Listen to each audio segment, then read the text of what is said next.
Friends, आपने हमारे video को काफी अच्छा रिस्पॉन्स दिया है। I'm extremely thankful to you and my extreme gratitude to all of you for this overwhelming response. इतने अच्छे से आपने इसको लिया है कि कुछ सवाल भी मैं कमेंट सेक्शन में देख रहा था, तो मैं एक बार रिकैप करता हूँ हमने जो आपको बताया या पढ़ाया पिछले क्लास में। तो सबसे पहले हम चलते हैं, हमने क्या बताया था कि अंग्रेजी सीखने के लिए हमें दो चीज की जरूरत है, स्ट्रक्चर ऑफ बोन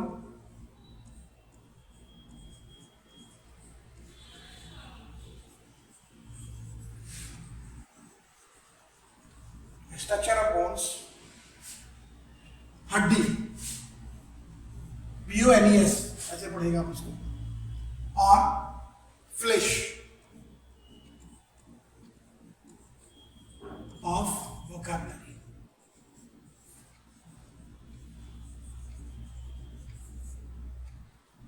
हड्डी का स्ट्रक्चर, और ये स्ट्रक्चर हड्डी से आप ये समझिए कि ये ग्रामर है।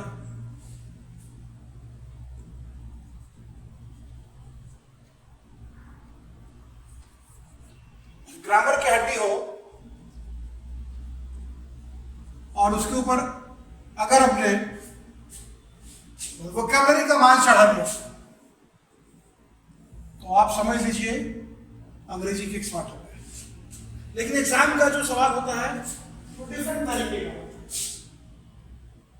जैसे फिल इन द ब्लैंक्स होता है, एंटोनिम सिनोनिम्स होता है, फिर क्लोज टेस्ट होता है, फिर PQRS होता है, CBT, CLAT, SSC CGL में। ये सारी चीजें इस दो के बीच में आएगा। अब कैसे आएगा मैं धीरे धीरे आपको अनफोल्ड करता जाऊंगा।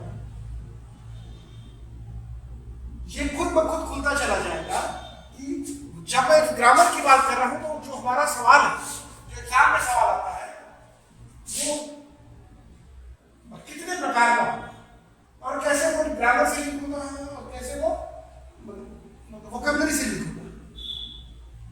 तो इस दो चीजों को मैं एक्सप्लेन करता जाऊंगा धीरे धीरे। तो पिछले क्लास में हमने बताया कि इन दो चीजों को करें। उसके बाद हमने बताया था कि जब ये दो चीज आप थोड़ा बहुत कर लें तो तीसरी चीज जो शुरू करें वो रीडिंग न्यूज़पेपर आप करें। और वो रीडिंग न्यूज़पेपर से अर्थ है कि आपको एक अंग्रेजी का अखबार लें और पढ़ना शुरू करें। उसके बाद हमने कहा था कि इन तीनों चीजों को आप कैसे करें। स्ट्रक्चर को आपने क्या किया, हड्डी का स्ट्रक्चर बनाया, उस ग्रामर का स्ट्रक्चर बनाया, उसके ऊपर वोकैबुलरी का मार्क्स आया। लेकिन करेक्ट करें तो हमने आपको वर्ड्स आर इंपॉर्टेंट एक बुक है, इसको हमने आपको रिकमेंड किया। मैं पूरा कैपिटल में लिख देता हूं उसको, words are important. Words are important, S.C. Hardwick की बुक है by S.C. Hardwick।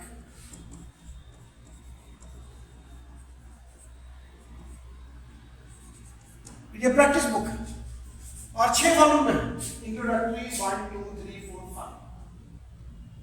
इंट्रोडक्टरी से आप शुरू करिए। इस बुक में एक तरफ उसका एक पन्ना हमने वो डिफरेंट फॉर्म में रखा है। इसका अर्थ है कि आप एक पन्ने में, जैसे यहां पर 14 शब्द, there are 14 words on the first page of S.C. Hardwick's book, that is introductory volume। Introductory volume में पहले पन्ने पर 14 शब्द और इन 14 शब्दों को आप पेंसिल से लिखेंगे। ये प्रैक्टिस बुक है तो आप पेंसिल से लिख सकते हैं उसके ऊपर। उसमें इनफैक्ट जो पहला वर्ड है वो है एलियन। आप ऑनलाइन डिक्शनरी का सहारा ले सकते हैं, गूगल का सहारा ले सकते हैं, या फिर अगर आपके पास पहले से डिक्शनरी है तो हिंदी या अंग्रेजी में, इसलिए का स्ट्रेंजर होता है, फॉरेनर होता है, हिंदी में अगर आप लिखना चाहते हैं तो बाहरी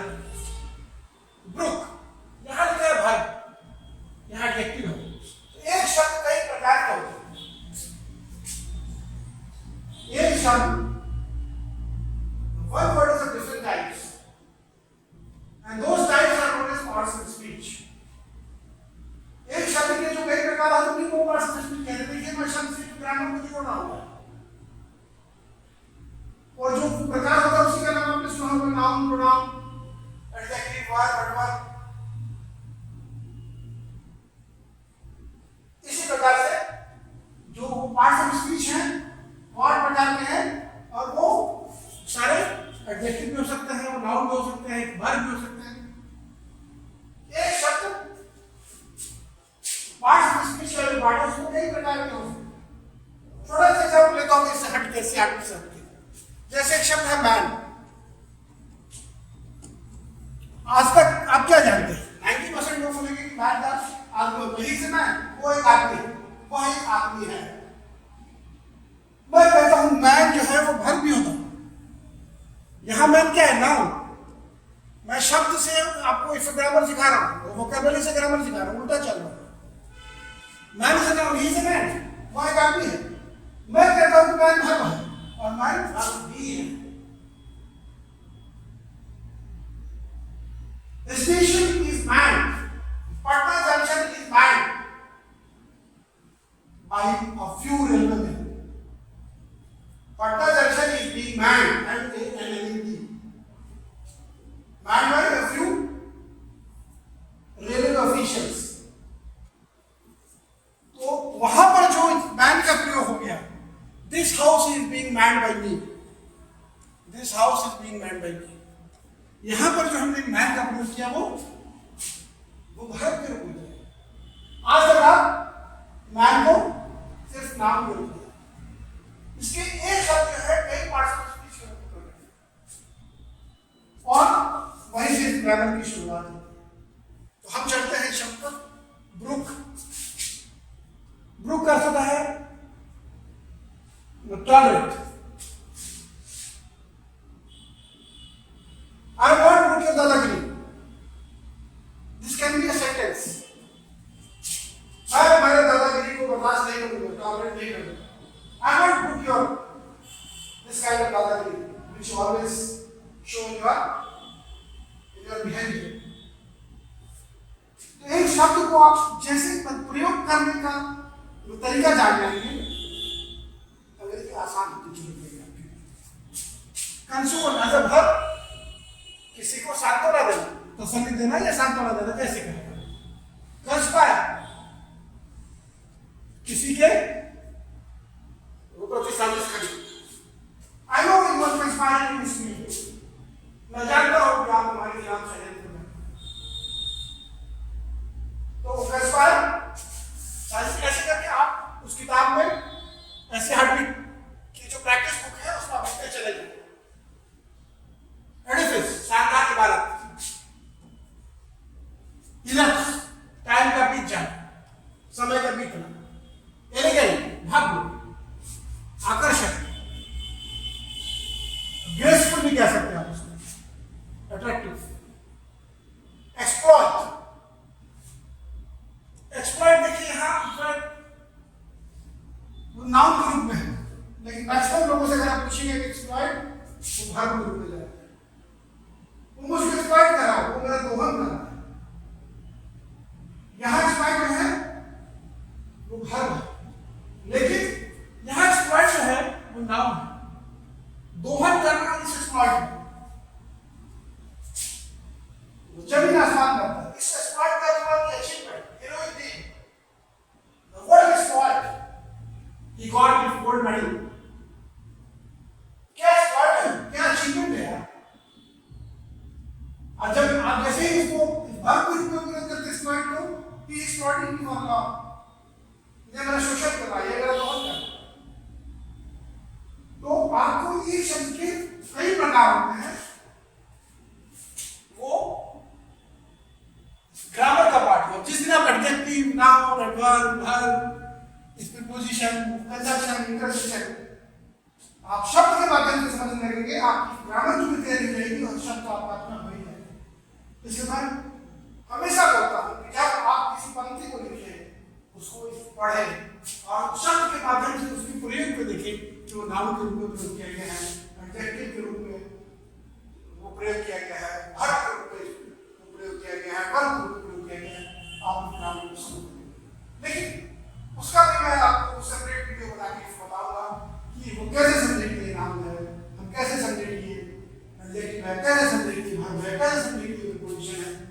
पर मैं वो सेपरेट क्लास लूंगा। लेकिन हमने जो सीखा था वो उल्टे तरीके से शब्द से ग्रामर को सीखा था, शब्द के प्रयोग से, और इस तरीके से मैं कुछ कहना चाहता हूं। और जो पहला रास्ता है वो है एस.सी. हार्टविग की book words are important, introductory volume, 6 volume है ये। मैं जो आपको बता रहा हूं इंट्रोडक्टरी का पहला लेसन है, और ये चूंकि एक प्रैक्टिस बुक है तो आप इंपेरेटिव, एडजेक्टिव, अर्जेंट, एसेंशियल, जरूरी, आवश्यक, लिगेसी, पैतृक संपत्ति जो किसी को के आपके पिताजी से आपको प्राप्त होता है, that is called legacy. Love, घात लगाना, छिपकर किसी पर घात लगाना। प्रिमिटिव, बहुत पुराना, प्राचीनतम, old. This is not in fashion, looks primitive है, बहुत पुराना है, पुराना विचारधारा के मानव जीवन से। It's a primitive kind of this. Recall, यहां देखिए वर्ब का प्रयोग है। रिकॉल का मतलब है अचानक पीछे हटना, जैसे आपने पीछे को देखा, he recalled with an alarm as soon as he saw the cobra inside his room, inside the room के अंदर। जैसे ही उसने कोबरा साहब को देखा, वो अचानक से पीछे हटा, उसको बोलना है रिकॉल। यूनिक तौर पे आपका यूनिक मेथड से अगर आप सीख रहे हैं, आप अलग है, अनलाइक है, this unique method through which I am teaching. अब देखिए इसको प्रयोग करते हैं, कैसे प्रयोग करते हैं वो आपको बताता हूं। Fill in the blank with most suitable words. ये हमने 14 शब्द सीखे, इसको हमने लिख लिया, उसके बाद इसको हम प्रयोग करते हैं। अब देखिए इट इज, अब इससे क्या होगा इस प्रयोग करने से कि आपका जो क्लोज टेस्ट होता है या फिर फिल इन द ब्लैंक्स होता है, सीयूटी का एग्जाम हो, क्लैट का एग्जाम हो, सीएचएसएल का एग्जाम हो, सीजीएल का एग्जाम हो, तो आप जैसे ही शब्दों को इसको प्रयोग करना सीख जाएंगे, आपका वो पार्ट कवर हो जाएगा। इसलिए शब्द ही नहीं सीख रहा है, जो आपके एग्जामिनेशन का पैटर्न है उसको भी सीख रहा है। तो it is imperative that you write a letter home as soon as you reach camp. Imperative का अर्थ आपने क्या सीखा था वो देखिए जरा सा। यह आवश्यक है, जरूरी है कि जैसे ही आप अपने कैंप में पहुंच जाए, अपने घर में खत लिखिए, चिट्ठी लिखिए। उसके बाद मैं आपको दूसरा दिखाऊंगा। अब देखिए यहां पर, although Henry's clothes are always dash when he's out, he dresses very carelessly at home. Henry का जो कपड़ा पहनने का स्टाइल है, जो कपड़ा पहनता है वो बहुत, अब जो भी हो ये आपको भरना है, लेकिन जब वो घर पर है तो बहुत केयरलेसली अपने आप को ड्रेस करता है, वो कुछ भी पहन लेता है। तो यहाँ क्या होगा, आकर्षक और भव्य, एक ही शब्द आता है, अट्रैक्टिव।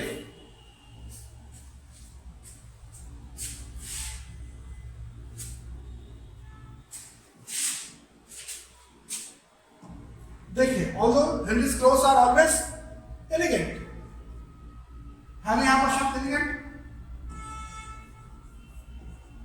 अब देखिए इस शब्द को पूरा पढ़िए, इस वाक्य को। Although Henry's clothes are always elegant, when he's out, he dresses very carelessly at home. तो आपका जो वो क्लोज टेस्ट है वो भी इससे कंप्लीट हो रहा है कि नहीं हो रहा, बताइए। जब आपने शब्द सीख लिया कैसे प्रयोग कर, ये आता है कि नहीं परीक्षा में, हमें बताइए। तो जब आप शब्द को सीखने लगेंगे तो वो शब्द के साथ आपका एग्जामिनेशन का जो जो पैटर्न है वो भी कवर होता जाए। Highwaymen used to in the shadow along this very road. Highwaymen जो हाईवे पर लोग हैं, बेसिकली मेरे शब्द के रूप में इसका प्रयोग हो रहा है। यूज टू लर्क, हाथ लगाकर छिपे रहते हैं। लर्क मतलब हाथ लगाकर छिपे रहना। इन द शैडो, छाया में छिपे रहते हैं। Along with this very road, तो लर्क आपने शब्द उसी की है, लर्क मतलब हाथ लगाकर छिपे रहना या हाथ लगाना। देखिए आपको लर्क, तो आपने शब्द को तो सीखा ही, इसका प्रयोग करना भी सीखा। चौथा शब्द देखिए, Why did Bluebeard's wife with alarm when she opened the door of the forbidden room? जिस रूम को कोई नहीं खोलता था या बुला दिया गया था, उस रूम को खोलने पर अचानक से चीखती हुई अलार्म के साथ क्यों ब्लूबर्ड यहाँ पर इस नाम है उसकी पत्नी वो पीछे आई। हमने क्या कहा, अपनी चर्चा के दौरान हमने कहा था कि निकोल अचानक से पीछे आ गई, जैसे हमने बताया था।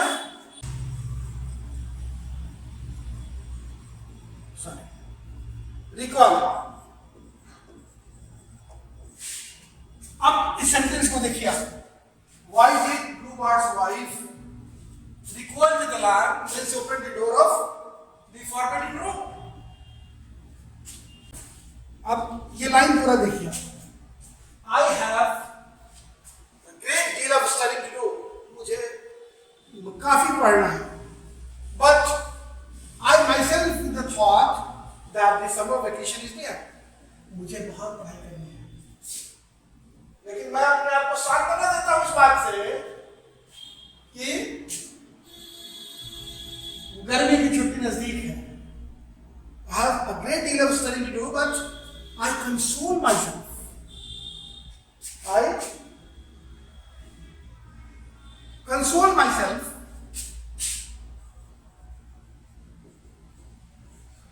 अब इस वाक्य को देखिए, ये पूरा हुआ कि नहीं हुआ। आपने शब्द सीखा कंसोल, सांत्वना देना और तसल्ली देना। मुझे काफी पढ़ना है, I have a great deal of studying to do, but I console myself with the thought that the summer vacation is near. तो आप लोग कंसोल भी सीखा और उसको प्रयोग करना भी सीखा। This interesting book describes the daring of the forest ranger. Forest ranger जो है उसके बारे में या उनके बारे में ये जो इंटरेस्टिंग बुक है, यहां पर हमने थोड़ी देर पहले आपको बताया था कि स्ट्राइप का अर्थ जो है दो तरीके से होता है, वर्ब में अलग होता है और प्रोनाउन में अलग होता है। और नाउन का मतलब जैसे करेंगे एक्सप्लॉइट हो जाएगा heroic the achievement.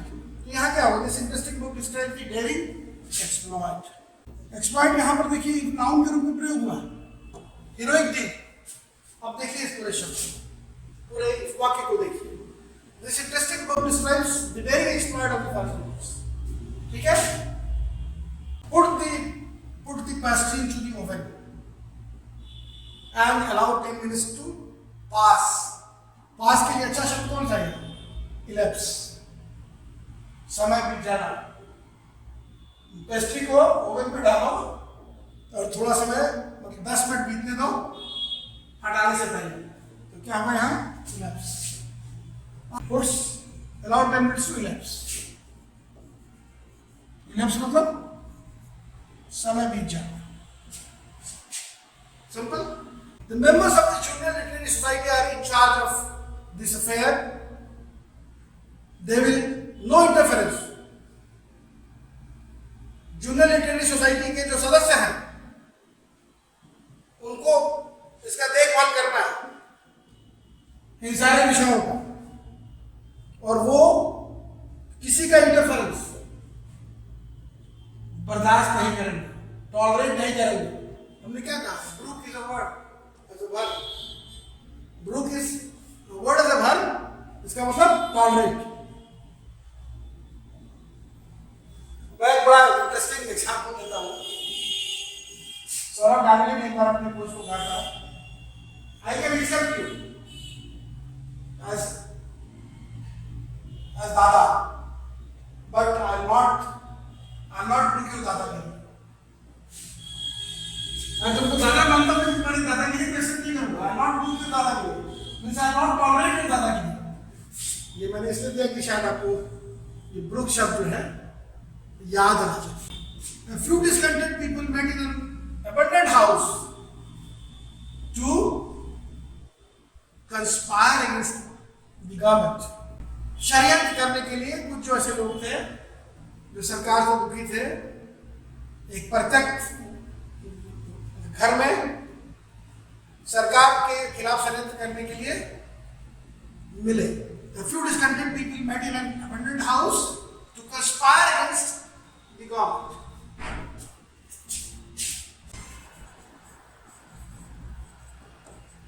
How simple है? A few discontented people met in an abandoned house to conspire against the government. आपको समझ में आ रहा है? मैं समझता हूँ।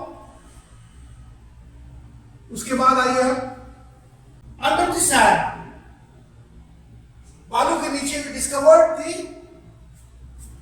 the dwellings of, पुरातन अवशेष मिले, पुरातन रहने के अवशेष मिले। बालू के नीचे हमने पाया कि पुरातन रहने के अवशेष मिले, dwellings of and early people, पहले जो लोग रहते थे उनके रहने के पुरातन अवशेष मिले। During the last century, people from alien land, alien का अर्थ यहाँ क्या है? आप देखिए, बाहरी लोग। एलियन का और भी अर्थ होता है, वो जादू फिल्म में आपने देखा होगा, बट यहाँ जो अर्थ है, during the last century people from alien land entered this country. When my uncle died, पैतृक संपत्ति आप हमेशा याद करें। When my uncle died, he left me amounting to several $1,000. He left me legacy. Left me a legacy of, तो आप शब्द भी सीख रहे हैं, उसका प्रकार भी सीख रहे हैं, और कैसे प्रयोग करना है उसको एक साथ आप 3 काम सीख रहे हैं। नहीं, इसके आगे की भी सीखना चाहिए।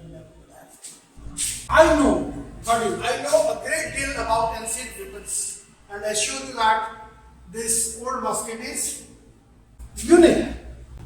मैं पुराने हथियारों के बारे में जानता हूं और मैं आपको कह सकता हूं कि ये जो ओल्ड मस्केट है ये अपने आप में अजूबा है। ठीक है? Last but not the list, 14 शब्द आज हमने सीखा। The new church is a Nobel Edifice. यह जो नया चर्च है यह अपने आप में भव्य और आकर्षक इमारत है, नोबल एडिफिस। आकर्षक इमारत, भवन, नोबल एडिफिस। एडिफिस मींस इमारत जो भव्य हो। तो आप इस तरह से 13 शब्द को अभी तक सीख पाए हैं।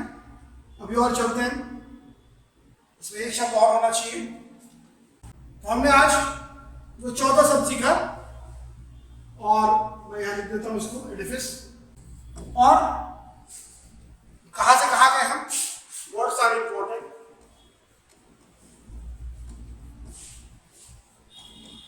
हर जगह मिल जाएगी ये बुक, प्रैक्टिस बुक है। 10-15 रुपए की वो किताब आती होगी, ये प्रैक्टिस बुक है, बाय एस.सी. हार्डविक की है, एस.सी. हार्डविक।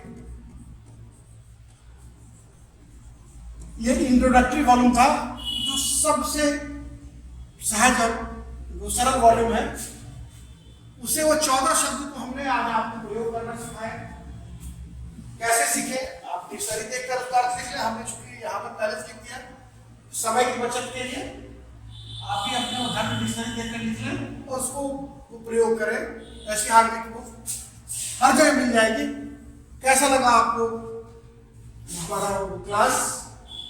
या फिर अगर सिखाने के तरीके में और भी आपको गुंजाइश चाहते हैं तो कमेंट सेक्शन में आप जरूर लिखें।